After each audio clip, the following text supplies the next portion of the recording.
বন্ধুরা, যে কোনো সময় সূর্য উঠতে পারে আমাদের পশ্চিম আকাশে, ঘটতে পারে কিয়ামত। বিজ্ঞানীরা নিশ্চিত করেছেন পৃথিবীর চুম্বক মেরু উল্টে যাওয়ার সম্ভাবনা ক্রমেই বাড়ছে। এর ফলস্বরূপ সূর্য পশ্চিম আকাশে উঠতে শুরু করতে পারে।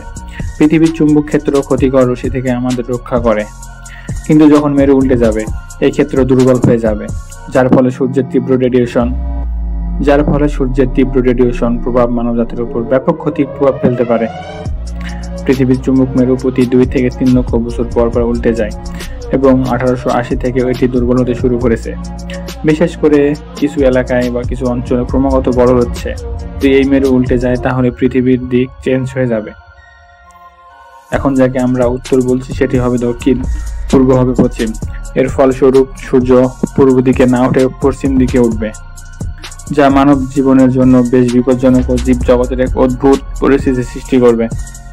চুম্বক মেরু উল্টে গেলে পৃথিবীর দিকও পাল্টে যাবে। এখন যাকে উত্তর বলছি সেটি হবে দক্ষিণ, পূর্ব হয়ে যায় পশ্চিম। এর ফলে সূর্য পশ্চিম দিক থেকে উঠবে এবং পৃথিবীর বুকে এক ভয়াবহ পরিবর্তন আনবে। পরিবর্তন পৃথিবীর চুম্বক ক্ষেত্রে দুর্বলতার কারণে হবে না, বরং এর প্রভাবে মানবজাতি পৃথিবী জগতের জন্য নানা বিপর্যয় হতে পারে। চুম্বক মেরু উল্টে গেলে সূর্যের তীব্র রেডিয়েশন সৌরঝড়ের সৃষ্টি করবে, যা বৈদ্যুতিক খুঁটি, স্যাটেলাইট, মোবাইল ফোন, ইন্টারনেট সবকিছু অকার্যকর করে দেবে, যা মানব জাতি এক অন্ধকার যুগে প্রবেশ করতে পারে।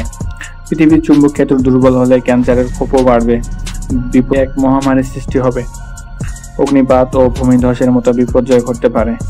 আরও বলেন যে সৌরঝড়ের ফলে পৃথিবীর বিদ্যুৎ গ্রিড পড়ে যাবে, যা পৃথিবী জুড়ে যোগাযোগ ব্যবস্থা ও জীবনযাত্রা ধারাকে সম্পূর্ণরূপে ব্যাহত করবে। এমন পরিস্থিতি মানব জাতির জন্য এক বিশাল বিপদ হয়ে দাঁড়াবে। কিছু মুসলিম আলেমও বিশ্বাস করেন এমন ফলাফল হাদিসে বর্ণিত রয়েছে, যা পূর্ব সংকেতের সাথে মিলে যায়, যেখানে সূর্য পশ্চিম থেকে উঠবে। তবে বিজ্ঞানীরা এখনও নিশ্চিত নন যে পৃথিবী চুম্বক মেরুর প্রক্রিয়া কবে শুরু হবে। তবে তারা এটা জানাচ্ছেন যে এটি যে কোনো সময় হতে পারে, হবে মারাত্মক ও অপ্রত্যাশিত বিপর্যয়।